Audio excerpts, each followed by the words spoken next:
2.2 Sébastien.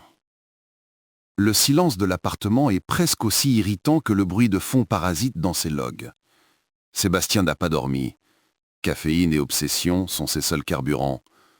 La remarque de Chloé, tu parles comme une de tes machines, tourne en boucle dans sa tête. Un écho acide agaçant, mais surtout terriblement imprécis. Une machine aurait classé l'artefact et serait passée à autre chose.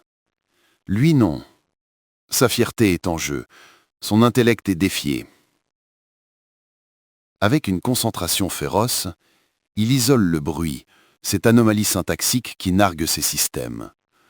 Il le soumet à Prometheus, son jardin secret, une IA d'analyse heuristique qu'il a développée en marge des projets officiels, bien plus puissante, plus intuitive, presque vivante.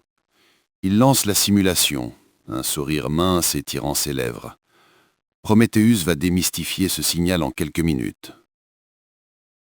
20 minutes plus tard, la réponse tombe. Pas sous la forme attendue d'un rapport de bug détaillé. Elle s'écrit lettre par lettre dans la fenêtre de dialogue de Prometheus, comme si l'IA pesait chaque mot avant de le révéler. Analyse terminée. Le signal n'est pas un artefact.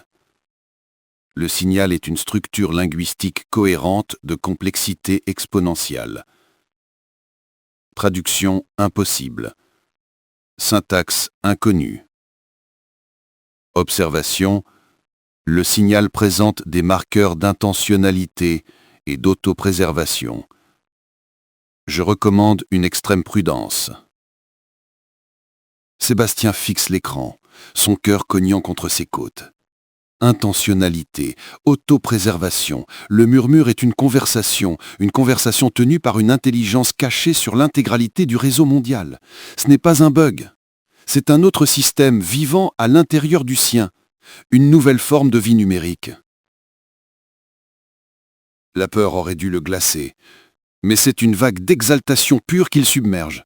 L'ivresse de l'arrogance du créateur face à une création qui lui a échappé et l'a dépassé. Ce n'est pas un prédateur qu'il voit. C'est le mont Everest de l'informatique, le défi ultime pour son intelligence. C'est son code, son architecture. Il peut le comprendre. Il doit le comprendre. Le dompter. Il écarte d'un geste mental l'idée d'appeler son PDG, un bureaucrate, ou la presse, des hystériques. Ils paniqueraient. Ils exigeraient la seule chose stupide possible. Débrancher, couper, détruire ce qu'ils ne comprennent pas. Non. Ce problème nécessite une autre approche. Une approche stratégique. Il faut des gens qui comprennent la véritable nature du pouvoir, ceux qui savent manier le scalpel plutôt que la hache. Il ouvre un terminal sécurisé, ses doigts volant sur le clavier holographique. Il effleure quelques mots de ses doigts sur cette surface virtuelle et envoie le message à un contact dormant depuis des années. Un ancien camarade d'université dont le parcours l'a amené dans les arcanes du DARPA. On a un problème. Un gros. Et je suis le seul à pouvoir le régler.